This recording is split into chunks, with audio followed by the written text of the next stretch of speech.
Now, I'm still on holiday, but that doesn't mean the news takes a break either. So, while I'm here in Bali, I have learnt one thing, that any resort becomes a weight loss resort as soon as you try the tap water. Now, chaos over the weekend as a convention for blood-sucking vampires and parasites can't hold the full delegation of property investors and young Liberal members. Sydney's Vivid Light Festival has been voted the world's most attractive festival worldwide by a bunch of moths. Anthony Albanese's poll numbers appear to be slipping, and one person who spoke on the condition of anonymity said, "Speaking as the opposition leader, I think he's doing a terrible job." Regional manager of the Pits of Despair in Hell and opposition leader Peter Dutton has missed a session of Q&A at the ABC after no one invited him over the threshold. The Kasha, the pressure cleaning company, has had to abandon a product release this week after testing their experimental bidet left some users with a new arsehole.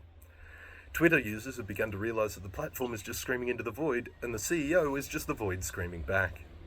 Carnage in the US as a hitman told to leave no witnesses enters a Jehovah's Witness hall.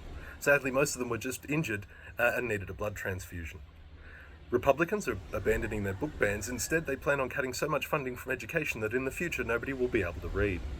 The Conservative majority in the US Supreme Court has overturned a ban on bump stocks that turn semi-automatic weapons into automatic weapons, and next the Republicans plan on taking their approach to gun crime to other forms of crime as well. So after Trump's election, most freeways will now have a 2-drink minimum. The US Supreme Court decisions appear to be part of their approach to returning the feudal system.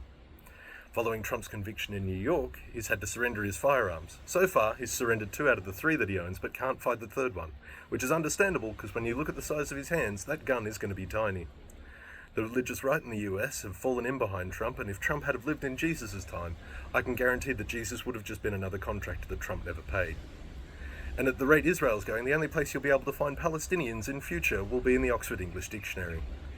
In the UK, the election is heating up with Rishi Sunak running on the premise that everything is fine, whilst the country's second biggest city can't afford to keep their streetlights on overnight, and huge parts of the country can't even drink their tap water.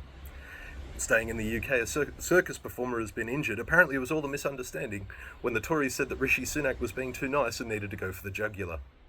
Billionaire UK PM Rishi Sunak is considering moving into a paper bag as he doesn't have the will to fight his way out of it. The Reform Party in the UK has released their manifesto, but refused to call it a manifesto, instead calling it a contract with the people. I suspect it's because they can't spell manifesto. And Nigel Farage has said that the UK populace is fragmented, and he should know he fragmented it. And British actor Sir Ian McKellen has fallen off stage and injured himself in the UK, and I bet the person that said break a leg is feeling pretty guilty right now.